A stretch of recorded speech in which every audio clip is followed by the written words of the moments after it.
Budget 26-27 आणि budget 25-26 या दोन्हीच्या दृष्टिकोनातून अतिशय महत्त्वपूर्ण ही न्यूज आहे. सरकारी बँकांची जे कामगिरी आहे ही मागच्या 4 वर्षाच्या तुलनेमध्ये या वर्षी सर्वाधिक प्रॉफिटमध्ये असलेल्या बँक आपल्याला दिसून येते. तुम्ही म्हणाल सर हे लेक्चर करंट अफेअरचं आहे का?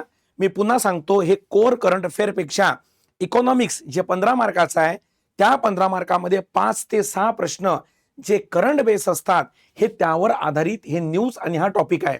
व्यवस्थितपणे आपण विथ बेसिक घेण्याचा आपण प्रयत्न करणार आहोत. न्यूज काय आहे पहिल्यांदा समजून घ्या. सरकारी बँकांचा एकत्रित नफा 2 लाख कोटींच्या घरात, म्हणजे जवळपास लक्षात ठेवायचं 2025-26 जे आर्थिक वर्ष आपलं संपलेलं आहे आता, त्याची वार्षिक आकडेवारी आपल्या समोर आलेली आहे. आणि तुम्ही PYQ जर बघितले तर वार्षिक आकडेवारी ही मोस्ट इम्पॉर्टंट असते. आणि 25-26 मध्ये नफा 1.98 लाख कोटी हा एवढा झालाय. कोणाला? तर सरकारी बँकांना. आता याला सिलेबस सोबत जर आपण अपडेट करतो म्हणलं तर जेव्हा आपण बेसिकली पहिल्यांदा बघा 2 गोष्ट, हा जो बजेट आपला टॉपिक आहे त्या बजेटमध्ये याचा अभ्यास होतो, बजेट प्रकरणाशी हे संबंधित आहे. आता बेसिकली बघा, सरकारी बँकांचा जो नफा आहे हा नफा गव्हर्नमेंटचं म्हणजे बजेटचं हे इन्कमचं एक साधन आहे. बरोबर? इन्कमचं साधन आहे. कुठलं इन्कम आहे? तर एक इन्कम असते ज्याला म्हणतात रेव्हेन्यू म्हणजे महसुली, एक इन्कम असते कॅपिटल म्हणजे भांडवली. महसुली प्राप्ती म्हणजे अशी प्राप्ती जी सरकारला प्राप्त झालं तर परत द्यावी लागत नाही, आणि ही असते 2 प्रकारची.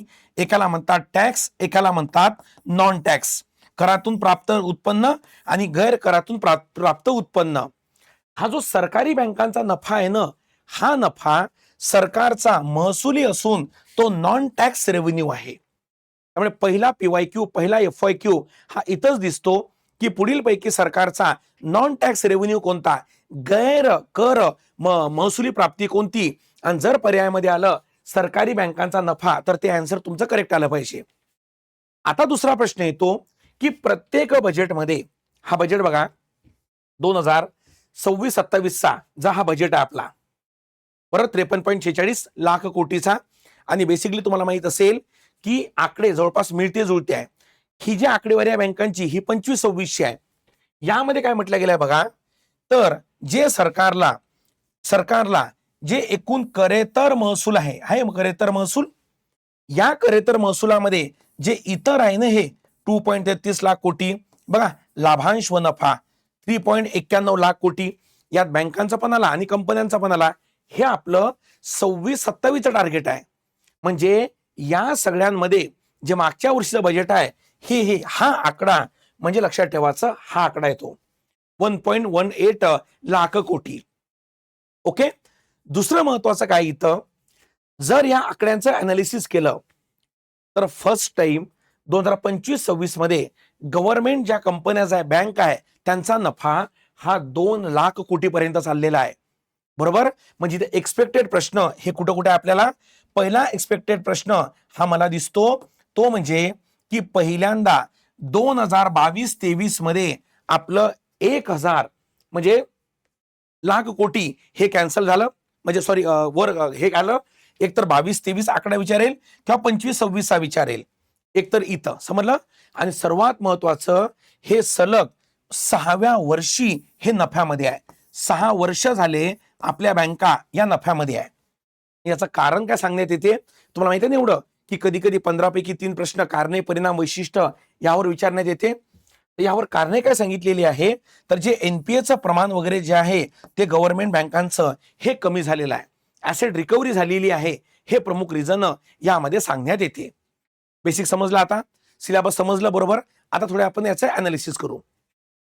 आता मागील 6 वर्षापासून सरकारी बँका या नफ्यामध्ये आहे, आणि या नफ्यामध्ये आहे आणि एक प्रकारे हे सरकारच्या उत्पन्नाचा एक स्रोत आहे. आणि असं उत्पन्न जे परत द्यावं लागत नाही ज्याला महसुली किंवा आपण रेव्हेन्यू म्हणतो. ठीक आहे. आणि जेवढं सरकारचं रेव्हेन्यू प्राप्ती वाढेल ना तेवढं त्याला काय म्हणतात की सरकारचं कर्जाचं प्रमाण कमी होईल. आणि जेवढं कर्जाचं प्रमाण कमी होणं यालाच म्हणतात टेक्निकल भाषेमध्ये आपलं फिस्कल डेफिसिट म्हणजे राजकोषीय तूट आपली कमी होईल. ठीक आहे. त्यामुळे इथे एक प्रश्न येऊ शकतो की राजकोषीय तूट कमी करण्यासंबंधी तर तुम्हाला माहित असेल सरकारची जी राजकोषीय तूट आहे सध्या टार्गेटेबल आहे म्हणजे अचिवेबल आहे. तर ती कुठल्या कारणामुळे अचिवेबल झाली? जर आयोगानं पर्यायामध्ये हा प्रश्न वापरला की public sector bank PSB okay च्या नफ्यामध्ये वाढ, तर तुम्हाला कळलं पाहिजे yes that is a correct. आणि हेच ग्लोरी आहे बरं का इकॉनॉमिक्सची. इकॉनॉमीमध्ये प्रश्न हा असतो बजेटवरचा आणि पर्याय असतो हा बँकेवरचा. Is that clear? असं बाकी विषयामध्ये होत नाही. तर याच्या नफ्यामध्ये वाढ झाल्यामुळे फिस्कल डेफिसिट काय भारताची ही कंट्रोलेबल आहे. जवळपास ती 4.5% पर्यंत जे आपलं लक्ष आहे तिथपर्यंत हे प्राप्त होऊन जाईल. तर एकंदरीत हे न्यूज का बरी इम्पॉर्टंट आहे? आणि दुसरी गोष्ट क्लिअरिफाय करून देतो, this is not a current affair. म्हणजे जे तुम्ही 15 मार्काचं चालू घडामोडी वाचता ना दिनविशेष वगैरे ते नाही आहे बाबा. हा सिलेबसचं करंट आहे. इकॉनॉमिक्स जे आपण शिकत असतो ना हे त्याचं करंट आहे. जे नवीन विद्यार्थी आहेत त्यांनी बरोबर हे समजून घ्या. तर बेसिकली या प्रकारे त्याला काय म्हणतात की सरकारी कंपन्यांचा म्हणजे हा नफा दिसून येतो. ठीक आहे. आपली संकल्प नावाची बॅच आहे. इकडे व्यवस्थितपणे बघून घ्या. जो प्रतिसाद तुम्ही देताय तो प्रचंड आहे.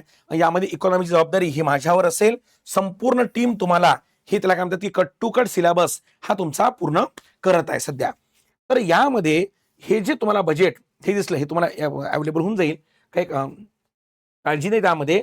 म्हणजे या सरकारच्या ह्या जे उत्पन्न आहे ना या उत्पन्नाचा हा एक प्रकार किंवा हा मानण्यात येतो. चला समजली पर्यंत. तर बेसिकली आता जेवढ्या प्रमाणात सरकारी बँका नफा देतील तेवढी सरकारची राजकोषीय तूट काय होईल? कमी होईल. हे बरोबर आपल्या पुस्तकामध्ये हे अपडेट करून घ्या.